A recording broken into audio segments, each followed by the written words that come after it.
요한복음 17장 6절부터 13절까지 우리 함께 읽도록 하겠습니다. 스크린을 보셔도 되고 주보를 보셔도 됩니다. 자, 읽습니다. 세상 중에서 내게 주신 사람들에게 내가 아버지의 이름을 나타내었나이다. 그들은 아버지의 것이었는데 내게 주셨으며 그들은 아버지의 말씀을 지키었나이다. 지금 그들은 아버지께서 내게 주신 것이니 다 아버지께서로부터 온 것인 줄 알았나이다. 나는 아버지께서 내게 주신 말씀들을 그들에게 주었사오며 그들은 이것을 받고 내가 아버지께로부터 나온 줄을 참으로 아오며 아버지께서 나를 보내신 줄도 믿사옵나이다. 내가 그들을 위하여 비옵나니 내가 비옵는 것은 세상을 위함이 아니요 내게 주신 자들을 위함이나이다. 그들은 아버지의 것이로소이다.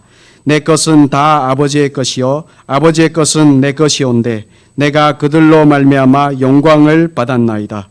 나는 세상에 더 있지 아니하오나 그들은 세상에 있사옵고 나는 아버지께로 가옵나니 거룩하신 아버지여 내게 주신 아버지의 이름으로 그들을 보존하사 우리와 같이 그들도 하나 되게 하옵소서. 내가 그들과 함께 있을 때 내게 주신 아버지의 이름으로 그들을 보존하고 지키었나이다. 그 중에 하나도 멸망하지 않고 다만 멸망의 자식뿐이오니 이는 성령을 응하게 함이니이다. 지금 내가 아버지께로 가오니 내가 세상에서 이 말을 하옵는 것은 그들로 내 기쁨을 그들 안에 충만히 가지게 하려 함이니이다. 아멘. 오늘은 여러분들과 그들을 보존하사 하나 되게 하소서라는 예수님의 기도를 대해서 또 이렇게 주제로 나누도록 하겠습니다. 제가 최근에 루시라는 영화를 보았는데요. 이 영화는 뭐 줄거리를 뭐 다 설명은 안 해드리고요. 간략하게 제가 말씀드린데 이 영화는 전체 뇌를 10%밖에 사용하지 못하는 인간이 만약에 어떤 이유로 뇌를 100% 사용할 때 나타나는 일에 대해서 이렇게 말해주는 거예요. 그런데요, 진짜가 아니라 가설입니다. 그런 것이 아니라 그럴 것이라, 그럴 수 있겠다라고 추측한다는 겁니다. 그런데요, 그 영화에서 제가 이렇게 인상 깊었던 장면이 어떤 장면인가 하면요, 뇌를 연구하는 한 박사가 그런 말을 해요. 인간은 존재보다 소유에 더 관심을 갖는다. 그러니까 자신의 존재보다 자신이 얻어야 될 그 소유에 더 관심을 갖는다는 거예요. 그래서 인간은 자기 뇌를 10%밖에 사용 못하는데 그 10% 되는 뇌를 가지고요, 어떻게 하면 더 많이 소유할까만 생각한답니다. 자, 그러면 우리는 어떻습니까? 우리는 존재에 더 관심을 가지나요? 아니면 소유에 더 관심을 가지나요?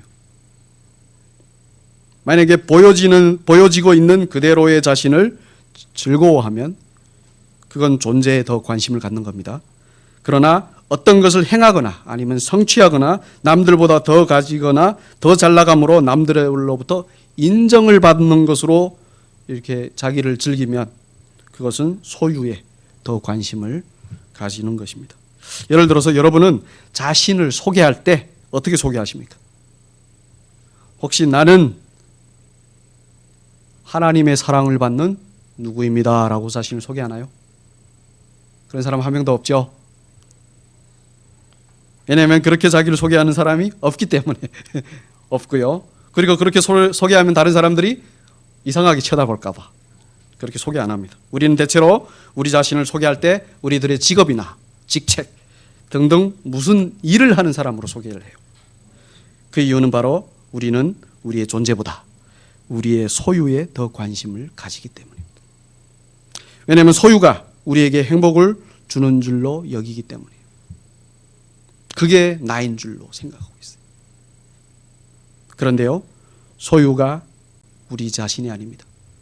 소유가 우리를 행복하게 해주지 않어요. 오히려 소유 때문에 불행해지는 경우가 더 많습니다. 왜냐하면 벌면 더 벌고 싶고 가지면 더 가지고 싶고 비교하여 더를 추구하곤 하는 탐욕 때문에 소유는 사람에게 불행을 줄 수 있습니다. 여러분들이 다 아시는 이야기입니다. 어느 날 강아지 한 마리가 잔치집에서 뼈다귀 하나 큰 거 물고 도망쳤습니다. 도망치다가 개울을 건너는데 개울에 다리가 있어요. 다리 위로 개울을 건너다가 갑자기 멈춰서는 겁니다. 멈춰선 이유는 다리 밑에 물이 흐르는데 물속에 웬 강아지가 자기보다 더 큰 뼈다귀를 물고 있는 거예요. 그런데 그 강아지는 몰랐죠. 물속의 강아지가 사실 물에 비친 자기 모습이라는 걸. 하지만 평소에 자기가 어떤 모습인지 모르다 보니 다른 강아지가 더 큰 뼈다귀를 물고 있는 걸로 여긴 겁니다. 그래서 강아지는 욕심을 내서 물속에 있는 그 뼈다귀를 빼앗으려고 짖다가 자기 입에 물고 있던 뼈다귀를 물에 떨구게 됩니다. 결국 강아지는 어떻게 되죠? 아무것도 가지지 못하게 됩니다. 얼마나 속상했겠어요. 그 뼈다귀 하나 잔치집에서 그 훔쳐내오는 게 얼마나 그 큰 일입니까? 그래서 이제 인생이 좀 폈다 이렇게 생각하고 열심히 좀 기뻐하면서 뛰다가 좀 자기보다 자기를 몰라서 그리고 자기가 보이기에 더 커 보이는 뼈다귀 때문에 자기가 입에 물고 있던 그 기쁨을 어떻게 된 거죠? 잃어버린 게 된 거죠. 자기 존재보다 소유에 더 많은 관심을 가진 결국을 이렇게 우화로 비유한 겁니다. 나의 존재를 모르고 나 자신을 소유로 규정하려고 하다 보면 그렇게 아무것도 남지 않은 상태에 이른다는 것입니다. 결국 인생이 허망해지고 불행해지는 거예요. 그래서 우리가 행복하려면 소유보다 존재에 더 관심을 가져야 하는 것입니다. 그런데요, 존재에 더 관심을 가지려면 존재를 어떻게 해야 될까요? 제대로 알아야겠죠. 알아야 관심을 가질 거 아닙니까? 두 사람이 있었는데요, 둘 다 주머니에 단돈 5만 원도 없었답니다. 한 사람은 주머니에 5만 원도 없는 자기의 인생을 엄청 비관했대요. 하지만 다른 사람은 이제부터 엄청 많은 돈을 벌 수 있는 건강한 자기 자신을 기뻐했답니다.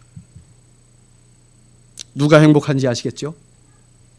바로 자기가 가진 소유로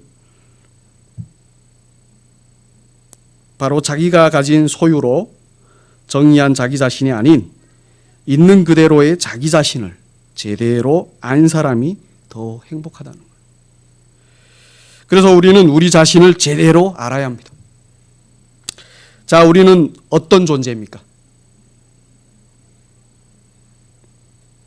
우리가 어떤 존재인지 오늘 말씀에서 알려주십니다. 우리 함께 말씀을 통해 우리가 어떤 존재인지 한번 알아보도록 하겠습니다. 오늘 말씀도 지난주에 이어서 예수님의 기도입니다. 오늘 예수님의 기도는 당신께서 택하신 사람들을 위한 기도입니다. 자, 그러면 예수님의 택하심을 받은 사람들이 누구일까요? 먼저는 제자들이고 다음은 우리들이에요. 자, 우리 함께 6절을 다시 한번 더 읽겠습니다. 세상 중에서 내게 주신 사람들에게 내가 아버지의 이름을 나타내었나이다. 그들은 아버지의 것이었는데 내게 주셨으며 그들은 아버지의 말씀을 지켰나이다. 아멘. 세상 중에서 내게 주신 사람들이라고 6절을 시작하죠. 여러분, 이 부분이 택하심이라는 단어를 생각하게 하는 부분입니다. 왜냐하면 세상 중에서 내게 주신 사람들이라는 말씀은 세상 사람 모두가 아니라 그 중에 일부만 택하여 주셨다는 거예요. 그렇죠? 이 택하심이라는 교리는 정말 중요한 교리입니다. 왜냐하면 하나님께서 역사하실 때는 늘 누군가를 택하시기 때문에. 우리 성경을 보시면 아브라함이 그랬고 모세가 그랬고 다윗이 그랬고 예수님의 12제자가 그랬습니다. 모두 하나님의 택하심을 받은 사람들입니다. 우리도 마찬가지예요. 우리도 하나님의 택하심을 받았기에 이렇게 하나님을 예배하는 이 자리에 와 있는 겁니다. 우연이 아니라 우리 스스로가 아니라 전적인 하나님의 택하심에 의해 이 자리에 있는 거예요. 이걸 믿는가 믿지 않는가에 따른 겁니다. 믿으면 그런 거고 믿지 않으면 그렇지 않은 거예요. 자, 그렇다면 하나님은 왜 모두가 아닌 그 중에 일부만 택하셨을까요? 왜 이 세상의 모든 사람이 아닌 우리만 택하심을 받아 오늘 이 시간에 이 예배를 드리고 있을까요? 그 이유가 6절과 9절에서 나옵니다. 제가 읽어드리겠습니다. 바로 하나님 아버지의 것이기 때문입니다. 하나님의 것이니 하나님께서 택하시는 것입니다. 무엇을 택할 때는요, 우리도 무엇을 택할 때 어떤 것을 택하죠? 내 것인 것을 택해요. 자, 평일 오후 4시가 되면요, 이렇게 어린이집들에 어른들이 쫙 모입니다. 우리 집에 어린이집이 있거든요. 저 이해나가 다니는 어린이집. 그럼 4시가 되면 어른들이 쫙 모여요. 근데 신기하게요, 어른들은 나올 때 딱 한 아이만 데리고 나와요. 아니면 둘일 수도 있습니다. 그렇지만 둘 이상이 아니에요. 요즘 시대가. 왜 그렇게 해야 할까요? 그 어린이집에는 아이들이 많습니다. 왜 딱 한 아이만 데리고 나올까요? 그렇죠. 자기 아이만 데리고 나오는 거예요. 그 많은 아이들 중에서 그 많은 아이들을 다 택해서 데리고 나오는 게 아니라 누구죠? 내 아이만 택하여 데리고 나오는 거예요. 마찬가지로 하나님께서 세상 중에 일부만 택하신 이유는 바로 그들이 하나님의 것이기 때문에, 우리가 하나님의 것이기 때문에 우리를 택하신 이유도 그렇다는 거예요. 하나님의 것이기 때문에. 자, 그런데요, 세상 중에 일부만 하나님의 것이고 나머지는 하나님의 것이 아닌가요?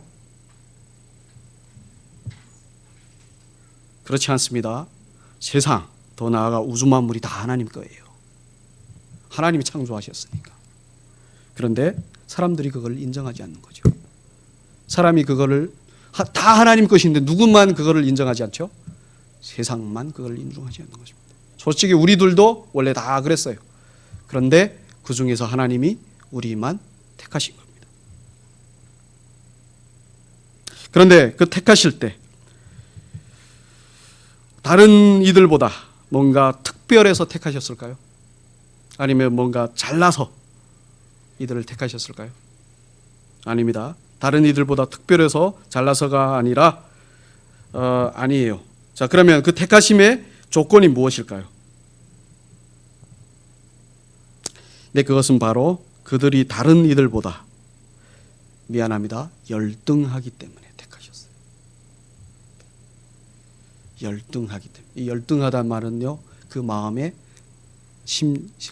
가난함과 애통함과 슬픔과 상처와 그리고 열등감과 이 모든 것이 그 마음에 있는 사람들입니다.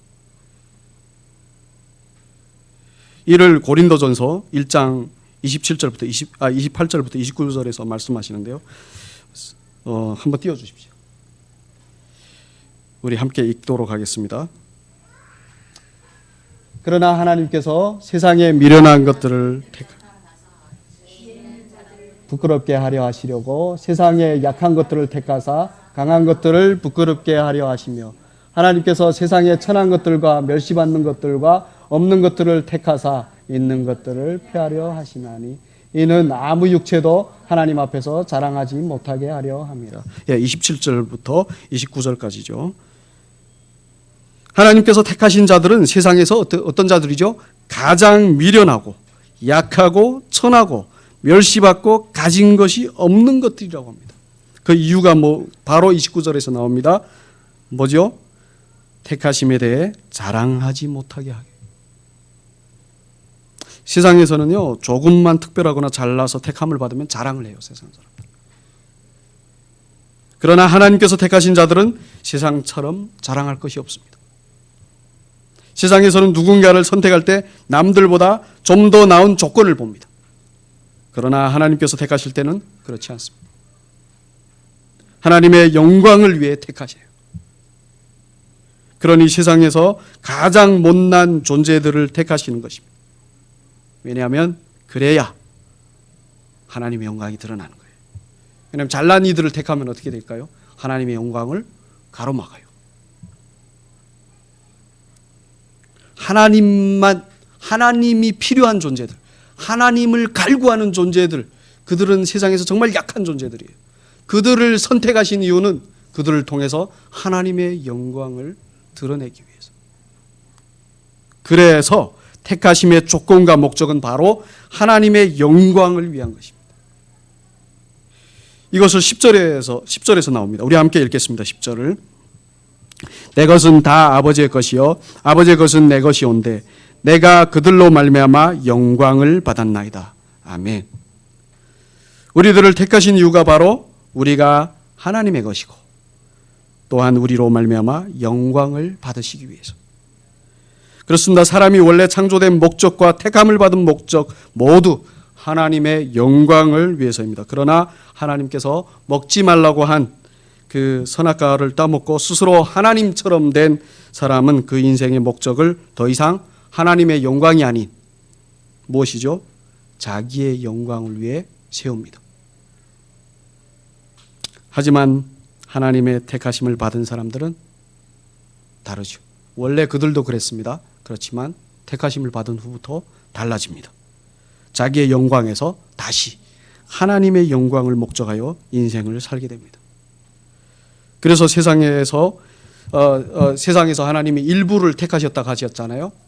그 택하신 목적이 뭐죠? 하나님의 영광을 위해. 근데 이 하나님의 영광이 어디로 비칩니까? 세상을 향해 비치는 거예요. 자, 그러면 이해되셨죠? 일부를 택하신 이유가 누구를 위해서죠? 세상을 위해서요. 세상 전체를 위해서. 자, 지금까지 우리는 하나님께서 왜, 무엇을 위해 세상 중에서 우리를 택하셨는가에 대해 나누었습니다. 택함받은 사람은 하나님의 것으로 하나님의 영광을 위해 택함받은 것입니다. 그러니 우리는 확실히 알아야 합니다. 우리가 하나님의 것이며 하나님의 영광을 위한 것으로요. 이것이 우리가 존재하는 이유이자 택함받은 목적입니다. 자, 그런데요, 우리가 이런 이유와 목적과는 전혀 상관없이 살면 어떻게 될까요? 이런 우리의 존재 이유와 목적과는 전혀 상관없이 살게 되면 어떻게 될까요?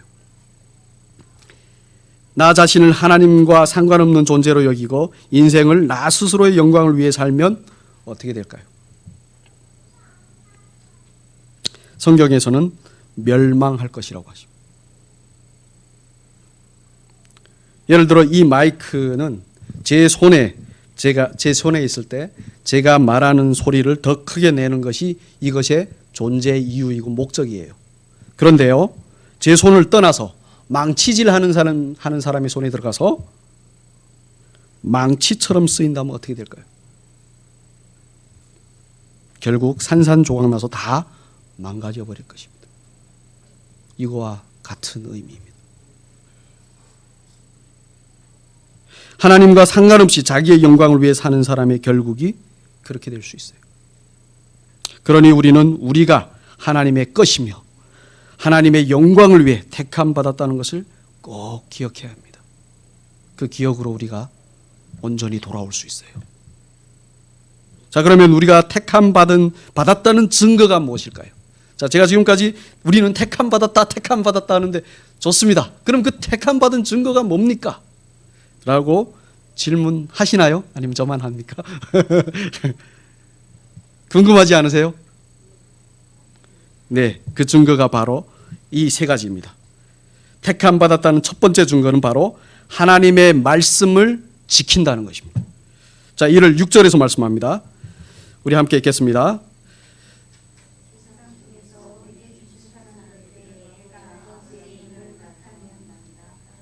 그들은 아버지의 말씀을 지켰나이다. 그렇습니다. 택함 받은 것이 증거는 하나님의 말씀을 어떻게 하는 거죠? 지키는 것입니다. 그런데요, 여기서 지킨다는 의미는 어떤 행한다는 의미가 아니에요.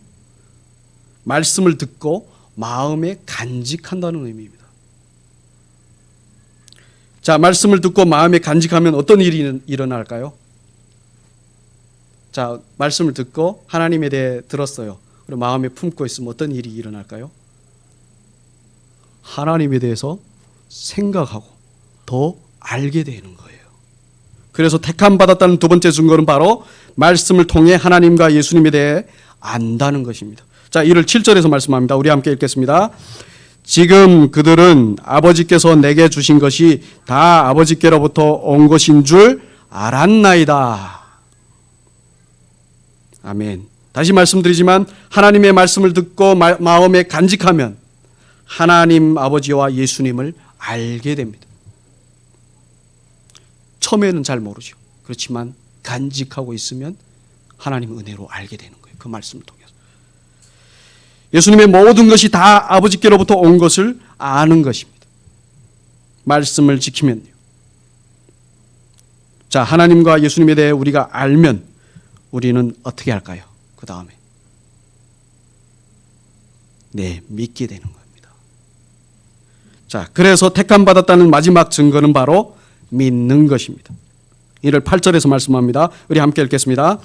나는 아버지께서 내게 주신 말씀들을 그들에게 주었사오며 그들은 이것을 받고 내가 아버지께로부터 나온 줄을 참으로 아오며 아버지께서 나를 보내신 줄도 믿었사옵나이다. 아멘. 이 말씀은 택함받은 사람의 모든 증거를 집합해 놓은 말씀이에요. 택함받은 사람은 말씀을 받아서 아버지와 예수님을 알고 믿는다는 것입니다. 확실히 아셨죠? 택함받은 사람의 증거가 뭔지.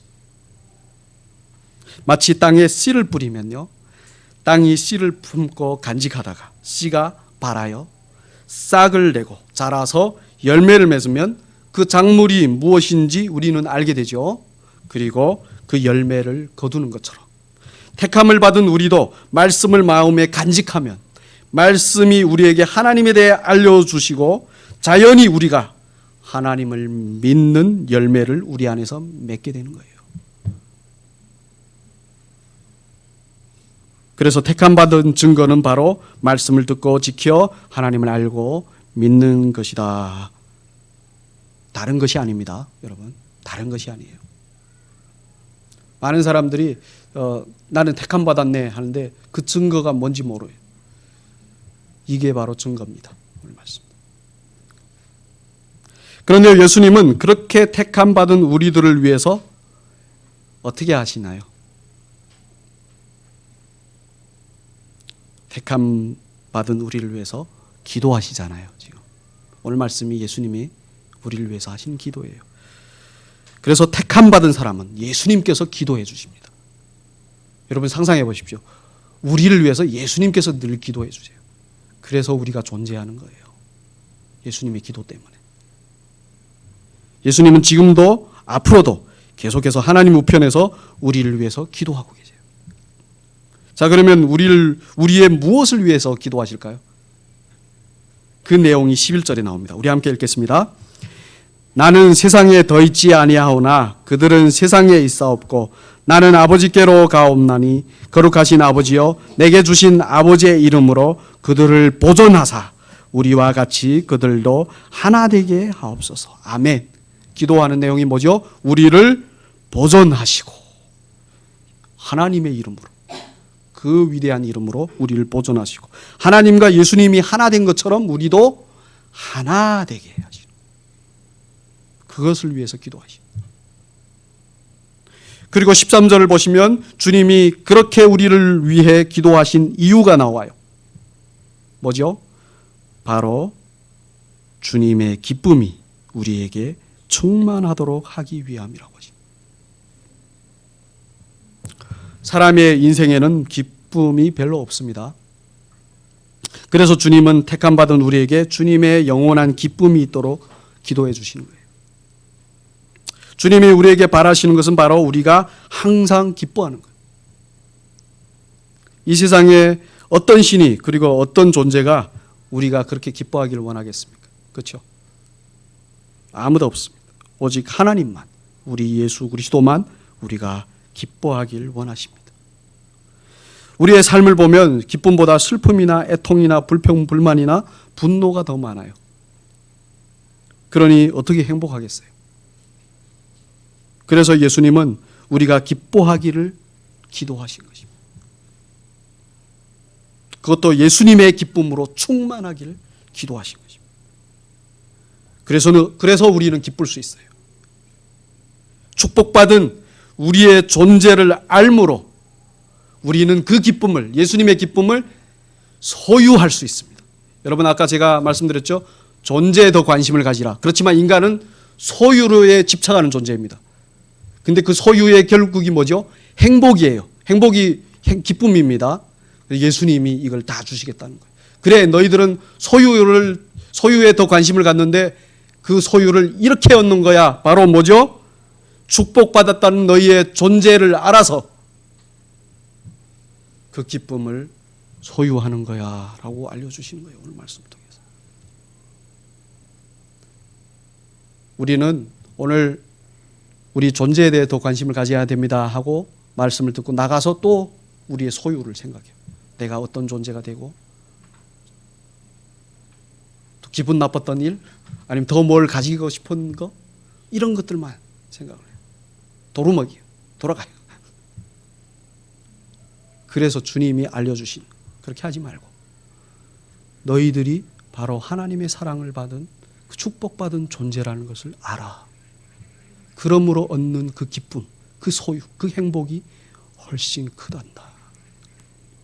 말씀을 정리하겠습니다. 여러분, 우리의 존재는 바로 하나님의 것이라는 것입니다.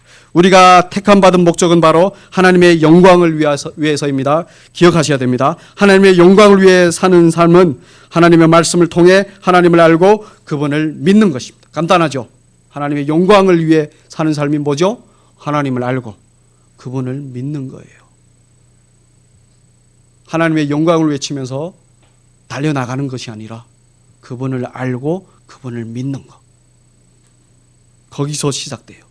많은 사람들이 하나님의 영광을 위한 삶을 오해해요. 하나님을 위해 무언가를 해야 하는 줄로 생각합니다. 아닙니다. 이는 여전히 자기의 존재보다 소유에 더 관심을 갖기 때문에. 그래서 교회 가면 나는 장로입니다. 목사입니다. 집사입니다. 선교사입니다. 소유. 내가 어떤 일을 하고 있다는 거에 더 집중을 하고 있기 때문에. 그저 나는 하나님의 사랑을 받는 하나님의 자녀입니다 라고 말을 못해요. 자기를 그렇게 소개 못합니다. 그러나 우리는 오늘 알았죠? 어떻게 소개해야 될까요? 그래요, 세상에 나가서 사람들 앞에 모르는 사람한테서 그렇게 거기에 대해서 그 의미에 대해 모르는 사람 앞에서 그렇게 할 수는 없지만 그래도 우리의 마음에서는 어떻게 해야 된다고요? 나는 하나님의 사랑을 받는 하나님의 자녀 누구입니다 라고 말할 수 있어야 됩니다. 하나님이 그걸 기뻐하세요. 그랬을 때 우리 안에 진짜 큰 기쁨이 있을 겁니다.